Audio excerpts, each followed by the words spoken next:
할렐루야. 성령 강림절 이 모든 성도님들이 성령님과 함께 승리하고 살게 되시기를 축복합니다. 아멘. 어제 고속도로 다리에 보수 공사를 하려고 했던 사람들이 갑자기 거기 지지하는 그 시설물이 떨어지면서 수십 미터 낭떠러지로 떨어지면서 4명이 목숨을 잃었습니다. 이 사고라고 하는 것은 깜짝하는 사이에 일어나는 것이죠. 우리는 항상 정신을 차리고 깨어 있어야 되는데 특별히 우리 믿는 사람들은 이 공중의 권세 잡은 악한 영이 역사하는 걸 알고 정신을 바짝 차리고 우리가 이겨야 됩니다. 이 악한 사탄은 믿는 사람이라고 할지라도 그 마음과 생각에 더러운 것을 넣어주고요. 그 마음과 생각에 미움, 시기, 질투, 다툼 이런 것들이 나오게 만듭니다. 그래서 서로 싸워서 갈라지게 만들기도 하고 그런가 하면 또 성적으로 범죄하게 하고 도둑질하게 하고 거짓말하게 하고 이게 다 악한 영들이 하는 거예요. 이 악한 영을 이기려면 우리 힘으로는 안 됩니다. 어떤 다른 거라면 내 힘으로 하는 게 있어요. 그러나 영적인 승리를 해야 되는데 이 영적인 승리는 내 힘으로 아무리 해도 안 되는 걸 알아야 됩니다. 그래서 스가랴서 4장에 보면 이는 내 힘으로 되지 아니하며 내 능으로 되지 아니하고 오직 나의 영으로 되느니라 이렇게 말씀을 했어요. 하나님의 영이 함께 하시면 태산 같은 거라도 다 부숴서 평지가 되게 하신다. 성령님이 함께 해주셔야 되는 겁니다. 그래서 오늘 말씀에 오직 성령의 충만을 받으라 이렇게 말씀을 합니다. 하나님이 이렇게 하나님의 사람들은 오직 성령의 충만을 받아서 살라고 하셨는데 참 안타까운 것은 매스컴에 목사, 전도사, 장로 이런 사람들이 자꾸 나와가지고 하나님을 알지 못하는 사람들이 예수님을 욕하게 만들고 교회를 욕하게 만들어요. 왜 그러겠습니까? 그런 사람들 가운데는 거듭나지 못한 사람들이 있을 거예요. 그러나 거듭났어도 성령의 충만한 세례를 받지 못하고 또 그 성령님의 능력을 힘입지 못하고 항상 성령 충만을 입어서 살지 못하기 때문에 그런 것이죠. 한때는 성령 충만했을 수 있습니다. 그러나 성령 충만하지 못하기 때문에 온 세상 사람들이 다 비난하도록 그런 결과를 가져오게 되는 것입니다. 오늘 우리는 성령 충만한 이 은혜를 구해야 됩니다. 우리가 예수님을 닮아야 되는데 예수님도 성령 충만한 삶을 사신 걸 본을 보이셨어요.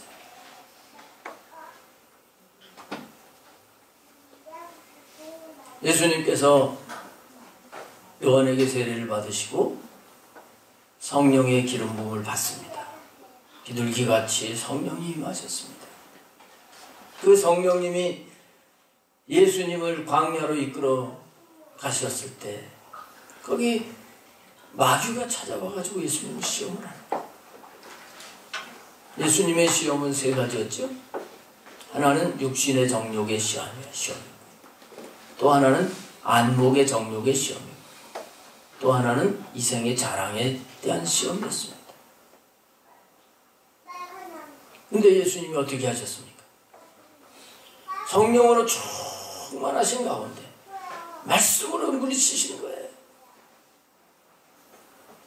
오늘 우리들도 성령이 충만해야 사탄의 갖가지 공격과 유혹에서 이길 수 있는 거예요. 그렇지 않고서는 우리 힘으로는 안 되는 것입니다. 오늘 그래서 성령 강림절을 맞이하면서 정말 오늘 말씀에 술 취하지 말라 이는 방탕한 것이니 오직 성령의 충만함을 받으라 이렇게 말씀을 하십니다. 이 뜻이 무엇인지 이것을 우리가 바로 깨닫고 성령 충만함을 받아서 그렇게 살아가야 될 줄로 믿습니다. 충만함이라고 하는 것은 꽉 채워지는 것이고요. 완전히 다스림을 받는 겁니다. 완전히 이끌림을 받는 것입니다. 우리가 성령께 이렇게 살아야 돼. 이렇게 충만함을 받게 되면 어떻게 되는가? 오늘 본문에 보게 되면 네 가지를 말씀을 하고 있는데 첫 번째로 성령 충만함을 받으면 지혜 있는 자로 살아가게 된다. 15절부터 보시면 그런즉 너희가 어떻게 행할지를 자세히 주의하여 지혜 없는 자같이 하지 말고 오직 지혜 있는 자같이 하여 세월을 아끼라. 때가 악하니라. 그러므로 어리석은 자가 되지 말고 오직 주의 뜻이 무엇인가 이해하라. 성령 충만하면 지혜 있는 자가 되어서 살 수 있어요. 근데 지혜는 두 가지입니다. 성경에 보면 세상의 지혜가 있고 하나님의 지혜가 있어요. 성령 충만하면 무슨 지혜가 있을까요? 하나님의 지혜로 살게 되는 거예요. 세상 지혜, 세상으로 아무리 똑똑해도 그 지혜를 가지고는 저 하늘나라가 있는 걸 잘 몰라요. 하나님의 뜻과 섭리를 모릅니다. 근데 하나님이 주시는 성령 충만한 가운데 하나님이 주시는 그 지혜를 힘입게 되면 때를 아는 자가 되는 거예요. 여기 때가 악하니라 그랬죠. 세월을 아끼라. 때가 악하니라. 성령 충만하지 않으면 이 세상이 이렇게 살기 좋은데 옛날 같으면 그렇게 힘들게 살았는데 이렇게 세상이 좋다 이러고 있는 거예요. 근데 성령 충만하면 때가 악하다 하는 것을 분별할 수 있게 되는 것입니다. 여러분 하나님이 잘 살게 된 거 거기에 관심 있으실까요? 하나님은 거룩한 백성들이 되기를 원하시고 이 땅에 잠시 살면서 하나님이 원하시는 자로 거룩하고 흠이 없고 찬송받을 곳이 없는 영광을 누릴 수 있는 존재로 그렇게 바꾸시려고 하시는 거거든요. 성령 충만하지 않으면 이것이 보여지지 않는 거예요. 베드로 같은 경우에도 성령 받기 전에는 땅에서 출세 성공하려고 그랬잖아요. 성령을 받고 나서 베드로는 바뀌어졌습니다. 하나님이 택하신 그 목적은 산 소망을 있게 하시려고 하셨다. 아주 확실하게 말씀을 하고 있어요. 그리고 우리 인생은 들의 풀과 같고 인생에 추구하는 영화는 풀의 꽃과 같은데 풀은 말라지고 꽃은 떨어지고 없어지지만 하나님의 말씀은 세세토록 있도다. 확 바뀌어진 거예요. 지난 주일날 우리 나성면 성도님이 아인이 풍선을 사주셨어요. 그 헬륨 가스가 들은 풍선이죠. 풍선을 이렇게 사주셨어요. 얼마나 좋겠어요. 너무너무 좋아서. 월요일날 유치원을 가는데 그거를 가지고 가겠다고 그러더래요. 그래서 할머니가 이거 유치원에 가져가면 안 된다. 그러니까 그러면 유치원 버스 타는 데까지만 가지고 가겠다. 왜? 그 유치원 버스 타는데 같이 타는 애들이 몇 명이 있거든요. 걔네들한테 뭐 하려고요? 자랑하려고. 그래서 그걸 가지고 갔다는 거예요. 시인이 나가지고 나 이거 봐라 풍선. 근데 같은 나이 5살짜리 애들도 있지만 1살 많은 6살짜리 애가 그걸 보면서 야 그거 뭐로 갖고 왔니? 귀찮게. 그러더라는 거예요.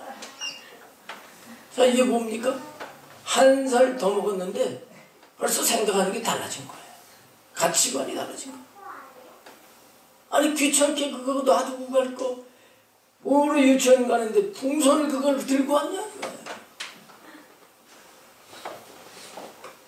자기도 1살 어릴 때는 그렇게 자랑하고 싶고 풍선 들고 다녔을 거예요. 근데 1살 먹고 나니까 아이고 시시해 끝까지 거.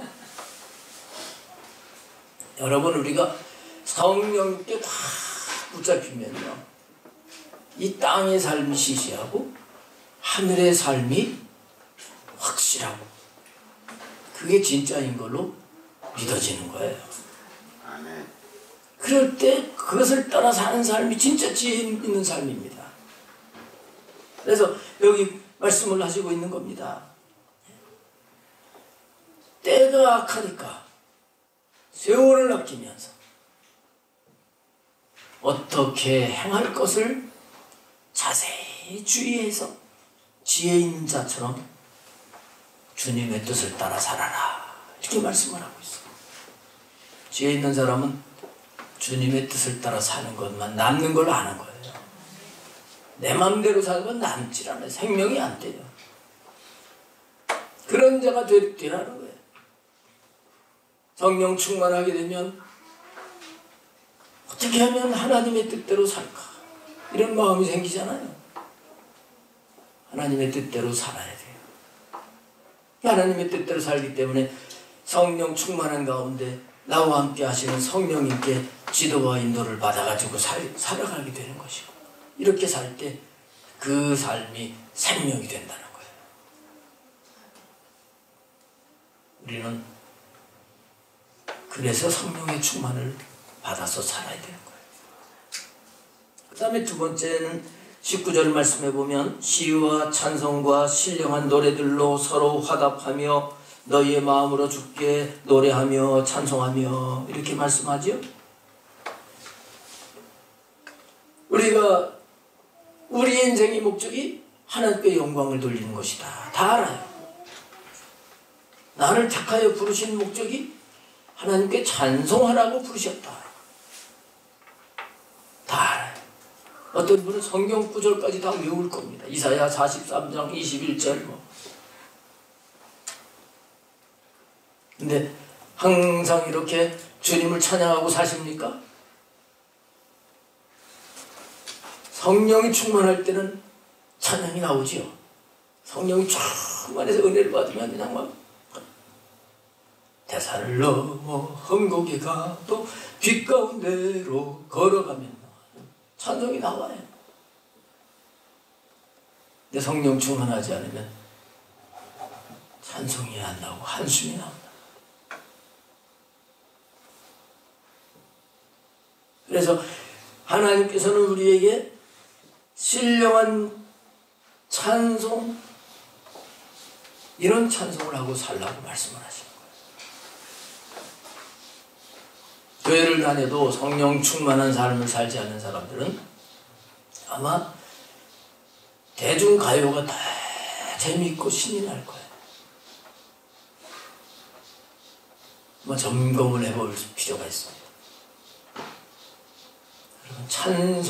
찬송만 부르면 기쁨이 생기고 힘이 나고 하나님 앞에 더 잘 드리고 싶고 이러면 성령이 충만한 것이에요. 그렇지 않으면 성령 충만하지 않은 거라. 시편 69편 31절에 황소를 드림보다 진정한 찬송이 하나님을 기쁘시게 하는 것이라고 그랬어요. 황소를 드릴 만한 물질이 없을지라도 우리가 성령 충만함 속에서 찬송을 드리고 산다면 하나님이 다 기뻐하시는 거예요.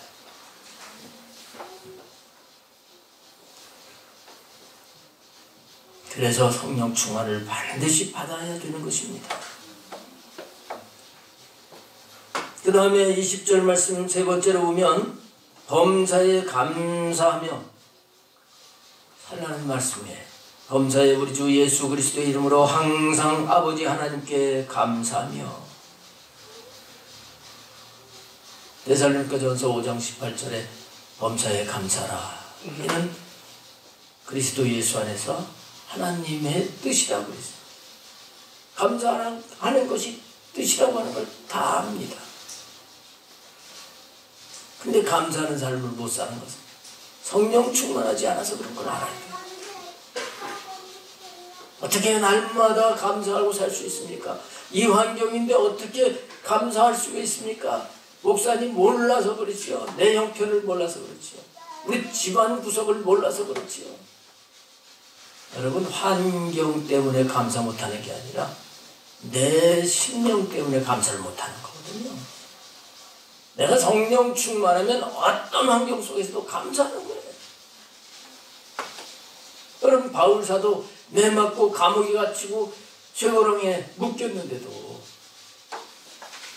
거기서 감사 찬송을 하는 거예요.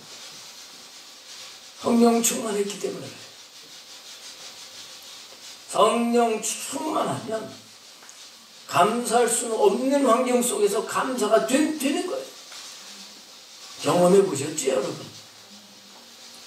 안경은 그대로 있어요. 근데 아버지 감사해요. 아버지 감사해요. 근데 그냥 눈 뜨고 이렇게 살 때는 감사가 안 나오다가 기도할 때 감사가 나오는 경우도 있잖아요. 그건 왜 그렇습니까? 기도하는 그 시간에 성령이 충만하니까 감사가 나오는 거예요. 항상 성령 충만하면 항상 감사하며 살 수가 있게 되는 거예요. 시편 50편 23절 말씀에 감사로 제사를 드리는 자가 하나님을 영원롭게 하나니 그의 행위를 옳게 하는 자에게 내가 하나님의 구원을 보이리라. 이렇게 말씀을 하죠. 여러분, 문제가 많이 있어도 감사하면서 나가면요, 하나님이 그 문제를 해결해 주시면서 하나님이 구원을 보여주신다는 거예요. 보여주신다.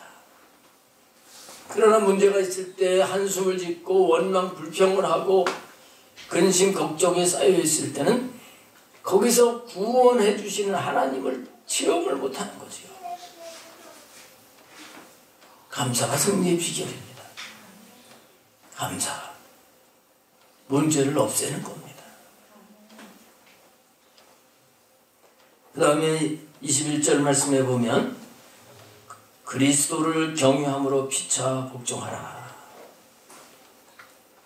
우리는 그리스도를 경외하면서 살아야 되고요. 하나님, 예수님이 지금 보고 계신다. 이걸 의식하면서 두려워하면서도 그 주님이 좋아서 주님이 기뻐하시는 대로 살아야지, 이런 마음이 경외하는 마음이에요. 그렇게 경외하면서 우리 이웃과 같이 살 때 복종하는 삶을 살라는 거예요. 복종. 주님이 나를 보고 계시다 이걸 생각을 안 하면 내 주장을 막 할 수 있어요. 목소리를 높이면서 내 고집을 피울 수 있어요. 상대방을 그냥 막 찍어 누르고, 그렇게 살지 말라는 거예요. 그리스도를 경외하면서. 우리 주님, 크신 주님 앞에서 내가 뭘 잘났다고 큰소리 치겠습니까? 피차 믿는 사람들은 주님 앞에서 우리는 별것도 아니다. 주님 앞에서 볼 때는 뭐 누가 크냐 할 수 없어요. 근데 제자들이 누가 크냐 했죠. 성령 오시기 전에 누가 크냐 했어요. 성령 충만하면 그리스도를 경외하면서 피차 복종하는 거예요. 주님 앞에서 다 도토리 기적인데, 도토리 기적인데 너나 나나 다 주님의 은혜가 아니면 별것 아닌데, 이렇게 하면서 섬기고 나 자신을 복종시키고 섬기며 사랑하라는 말씀이에요. 성령 충만해야지 근데 가능한 겁니다. 성령 충만해서 성령님이 나와 함께 하시는 임재를 느끼고 그분의 능력을 경험을 하게 되면 내가 잘났다고 큰 소리 칠 수가 없어요. 성령 충만을 구해야 되는 것입니다. 우리 여러분 잘 아시다시피 그 다음에 우리가 왜 성령 충만한 삶을 살아야 되느냐. 우리는 예수님 믿는 순간 누구나 사명을 받았는데 그 사명이 예수님의 증인이 되는 거예요. 예수님을 전하는 사명이에요. 사도행전 1장 8절에서 성령을 보내주시는 그 중요한 목적을 예수님 말씀하셨잖아요. 오직 성령이 너희에게 임하시면 너희가 권능을 받고, 이 권능을 받고 성령의 충만한 능력 안에 붙들린다는 거예요. 그 다음에 예루살렘과 온 유대와 사마리아와 땅끝까지 이르러 내 증인이 되리라. 증인이 되라 말씀하지 아니하시고 되리라 하신 거예요. 사실 우리가 전도는 내가 해야지가 아니라 성령의 충만함을 받으면 그냥 주님 얘기하고 싶어가지고 이렇게 되어지는 게 이게 진짜 전도예요. 내가 하려고 하니까 힘든 것이지. 성령의 권능을 확 덧입어서 충만한 삶을 살게 되면 입이 근질근질하고 믿지 않는 그 영혼이 불쌍해서 말하게 되는 거단 말이에요. 이 밖에도 성령 충만하면 유익이 엄청 많지요. 자, 그러면 이제 성령 강림절인데 성령 충만을 이렇게 받으려면 어떻게 해야 되느냐, 이걸 우리가 확실하게 정리하고 성령 충만해서 살아야 되겠습니다. 성령 충만을 받기 위해서는 성령님이 어떤 때 강력하게 역사하시는가? 첫 번째는 주님의 이름으로 모일 때 성령님이 역사하시는 거다. 예수님께서 내 이름으로 두세 사람이 모인 곳에 함께 하시겠다 그랬죠? 모여야 돼요. 주님은 모이는 데 역사하시는 겁니다. 최초의 성령이 강림하셨을 때 오순절날 마가의 다락방에도 120명의 문도가 모였어요. 그리고 그 다음에 사도행전에 보게 되면 모일 때 성령님이 역사하십니다. 에베소에서는 12명쯤 모였어요. 12명쯤 많은 건 아니잖아요. 근데 거기에 성령님이 역사하시잖아요. 고넬료의 집에서는 가족, 친척들 이렇게 모였어요. 근데 거기 성령님이 역사하시는 거예요. 모여야 되는 것입니다.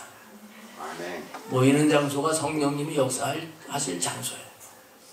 특별히 성령님이 역사하시는 그 장소가 분명히 있어요. 근데 모이는 곳에, 믿는 자들이 모이는 곳에 성령님이 거기에 역사하시는 겁니다. 우리가 앞에 말씀에서 나왔습니다마는 사무엘상 19장 말씀에 거기 다윗이 사울에게 피해가지고 라마 나요스로 가잖아요. 거기 사무엘 선지자가 있었습니다. 사무엘 선지자가 선지 생도들을 훈련을 시키고 있는데 다윗이 거기를 간 거예요. 하나님 앞에 바로 서려고 하는 자들이 모인 곳에 다윗이 갔어요. 사울 왕이 자기 부하들을 보내가지고 거기 있다 그러니까 다윗을 잡아오게 했는데, 사울 왕이 보낸 그 신하들이 라마나요에 갔을 때 성령이 그들에게 임했잖아요. 그래가지고 그들이 막 예언을 하고 그냥 왕한테 돌아갈 생각도 안 하고 성령님에게 취해 있었던 거예요. 이 소식을 듣고서 사울 왕이 또 보냈죠. 또 그렇게 됐습니다. 세 번째 보냈는데 또 그렇게 됐어요. 사울 왕이 자신이 직접 다윗을 잡으려고 라마나요에 갔는데, 사울 왕에게도 하나님의 영이 임하니까 그가 막 불이 떨어진 거죠. 그래서 막 불이 떨어 속이 뜨겁고 그러니까 이 답답하니까 옷을 벗어 던지고서 예언을 했다 그랬어요.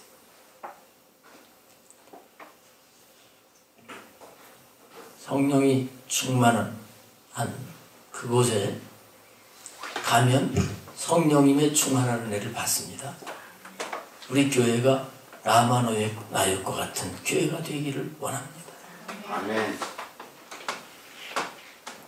집에서 기도할 수 있어요. 거기에도 주님이 계셔요. 그러나 내 교회에 나와서 모여서 성령 충만한 사람들과 함께 기도하면 성령의 충만한 역사가 더 크게 일어나는 거예요. 아멘. 그래서 우리는 모여야 됩니다. 지난 주간 우리는 웨슬리 회심 기념 성회, 연합성회를 했습니다. 이 요한 웨슬리 위대한 삶을 산 사람입니다. 이 웨슬리로 인해서 감리교, 선결교, 순복음교회, 구세군 이런 이 큰 대형 교단이 생긴 거예요. 근데 웨슬리가 성령의 은혜를 받았죠. 근데 올더스키렛이라고 하는 거리의 작은 모임에서 그는 영의 체험을 했습니다. 거듭나는 체험을 했어요. 그리고 페터레인이라고 하는 그곳에 작은 모임에서 또 성령님의 은사 능력의 체험을 하는 거예요.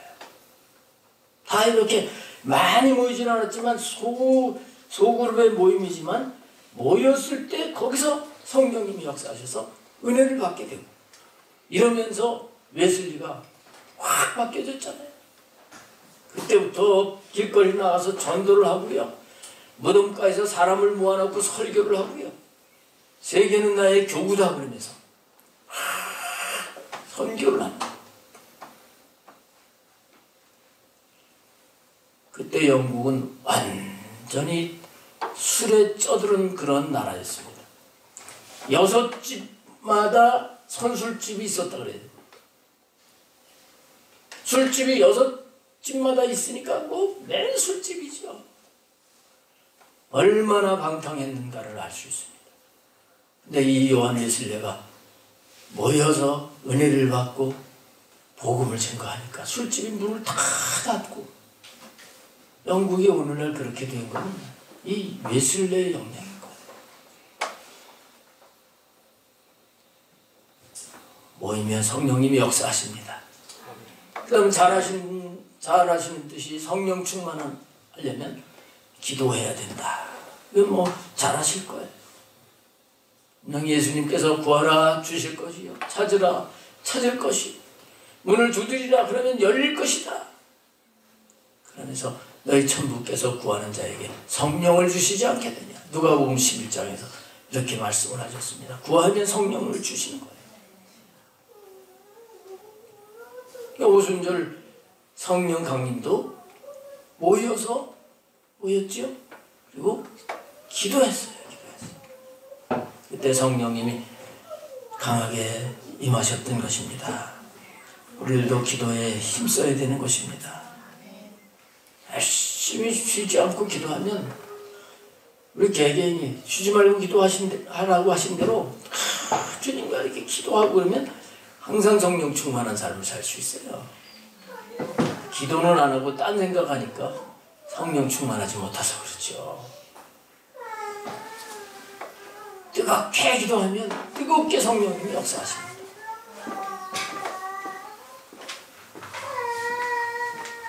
우리는 교회는 하나님께서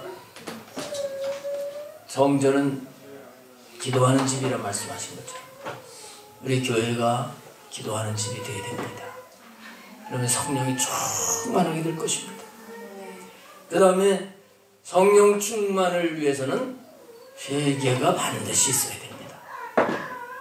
사도행전 2장 38절에 보면 너희가 회개하여 각각 예수 그리스도의 이름으로 세례를 받고 죄사함을 얻으라. 그리하면 너희가 성령을 선물로 받으리니. 회개해야지 성령을 받는다. 베드로가 모인 사람들에게 설교한 내용이죠. 이걸 보면 성령이 강림하기 전에 그것을 기다리면서 기도하면서 회개했던 것을 알 수 있어요. 회개할 때 성령님이 역사하십니다. 회개는 하지 않고 능력만 받으려고 할 때 악한 영이 틈탈 수도 있는 거죠. 그러나 정말 회개하면서 거룩한 심령을 만들어가지고 거룩한 성령님을 세우려고 하면 반드시 성령님이 역사해 주시는 거예요. 우리 한국교회가 전국적으로 이렇게 교회가 많이 확 단기간에 퍼지게 된 데는 회개가 있었던 거예요. 우리 감리교회 선교사 하디 선교사라고 원산하고 평양을 오가면서 선교를 했던 선교사님인데 미국 사람인데 의사 자격증을 가지고 우리나라에 선교하러 온 거예요. 많이 배우고 똑똑한 사람인데 한국에 와보니까 뭐 배우지도 못하고 너무 가난하게 비참하게 사는 거예요. 근데 곧 병을 고쳐주면서 전도를 하는데 사람들이 말을 듣지 않습니다. 하디선 교사는 아이 무식해가지고 내 말을 못 알아듣는다. 그러면서 한국 사람들을 멸시하고 오만에 가득 차. 근데 성령님께서 이 하디선 선교사에게 어느 날 말씀을 하셨습니다. 네 교만을 회개해라. 한국 사람을 멸시한 걸 회개하라. 그래서 원산 감리교회 주일 예배 때 내가 교만했습니다. 내가 한국 사람을 멸시했습니다. 공개적으로 고백하면서 하나님 앞에 회개했다. 이것이 시발점이 돼가지고 1907년도에 평양에서도 길선주 장로가 나는 아간입니다 하면서 회개가 일어났고요. 그럴 때 너도 나도 회개하면서 성령님이 역사를 하죠. 평양에 대부흥운동이 일어나면서 이 부흥의 불길이 막 전국적으로 퍼져나가게 되는데 이게 6.25 동란 일어나면서 그 평양에 믿던 사람들이 남한으로 많이 내려왔잖아요. 그래서 남한에도 복음이 많이 확산되는데 영향을 미친 거예요. 회개하면 성령님이 역사하십니다. 그 다음에 말씀을 들을 때 성령님이 충만하게 임하시는 거예요. 고넬료의 집에서 베드로가 말씀을 전하는데 그들에게 성령님이 임했습니다. 근데 사도행전 11장을 보게 되면 그들에게 성령님이 임했다 하는 게 뭐냐면 그냥 뭐 이렇게 은혜 받았다 그게 아니에요. 말씀을 듣는 자들에게 방언이 막 됐다는 거예요. 여러분 성령님은 말씀과 함께 역사하십니다. 아멘. 그래서 말씀을 믿음으로 받으면 그 말씀을 듣는 시간에 성령님이 임하는 거예요. 은사 능력도 임할 수 있어요. 그래서 우리는 말씀을 사모하면서 들어야 되는 것입니다. 말씀은 살아있습니다. 말씀은 우리를 변화시키시는 거고요. 성령님이 우리와 동행하시게 되는 것입니다. 그래서 말씀을 들을 때 우리는 아멘 하면서 화답하면서 들어야 돼요. 아멘. 그렇게 되길 원합니다. 그게 아멘이잖아요. 그렇게 되길 원합니다. 나에게 바로 그게 나에게 생명이 되길 원합니다. 이럴 때 성령님이 우리 내 심령 속에 역사하시게 됩니다. 그 다음에 성령님은 안수할 때 임하시는 것이 성경에 여러 군데 나오고 있습니다. 사도행전 19장에 보면 바울 사도가 에베소에 갔습니다. 성령이 뭔지도 몰랐어요. 근데 바울 사도가 말씀을 가르치고 그리고 그들에게 안수를 할 때 그 안수받은 사람들이 다 성령의 충만함을 입으면서 방언을 하고 그렇게 체험을 하게 됐다. 이런 말씀이 나오죠.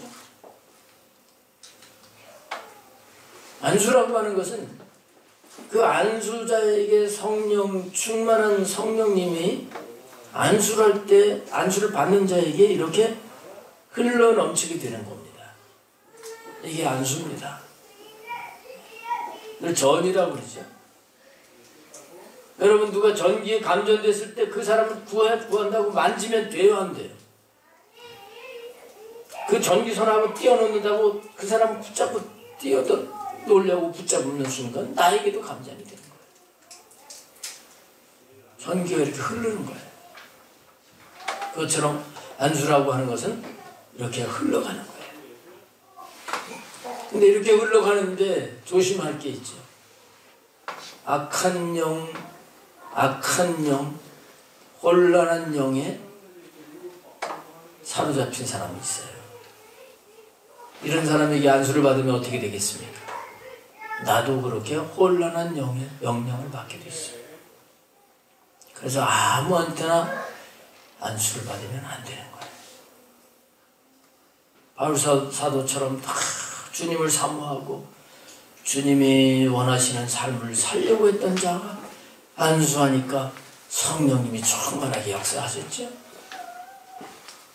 오늘날도 성령님은 안수를 통해 역사하시고, 그다음 마지막으로 찬송을 드릴 때 성령님은 충만하게 역사하시는 것입니다.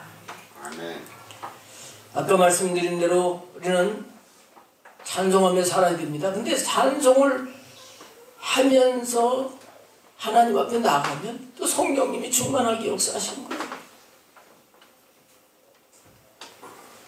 성경에 보게 되면 찬송을 드릴 때 하나님이 도우시고 역사하신 기록들이 많이 나옵니다.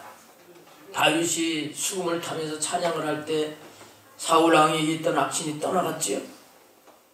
여호사밧 왕 때는 적이 쳐들어왔는데 찬양대를 조직해서 찬양대가 찬송하며 나가니까 하나님께서 그 적들을 물리치시는 거예요.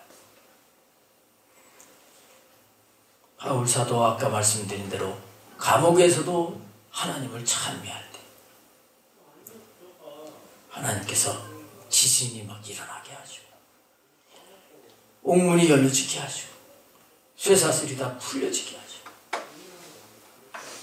이 성령님이 하시는 일이죠.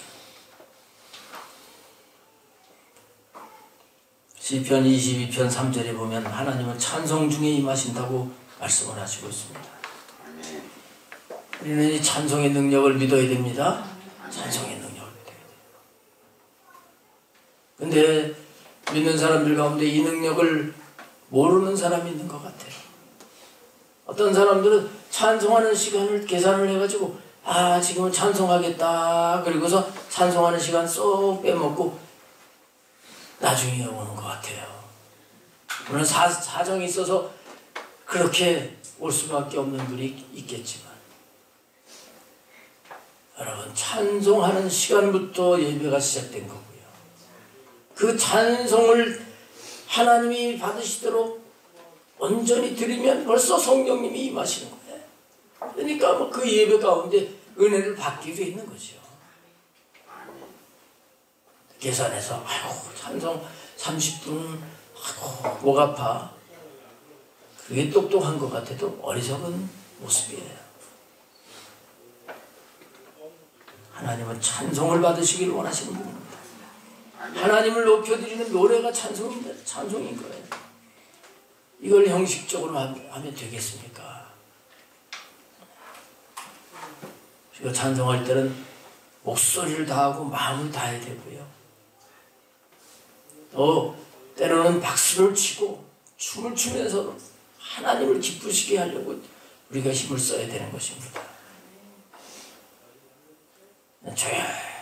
조용하게 이렇게 하는 것만 좋은 게 아니에요. 정말 성령 충만한 데 가보면 찬송이 막 뜨거운 거예요. 우리 교회가 찬송의 불이 붙어야 됩니다. 찬송의 불이 붙으면 성령이 충만한 거예요. 할렐루야. 아멘. 자, 오늘 말씀을 마치겠습니다. 분명히 오늘 말씀하시고 있어요. 술 취하지 말라. 이는 방탕한 것이니 오직 성령의 충만함을 받으라. 이 성령님께 확 붙들려서 우리는 살아야 됩니다. 성령님의 다스림 속에 인도하심 속에 살아야 됩니다. 아멘.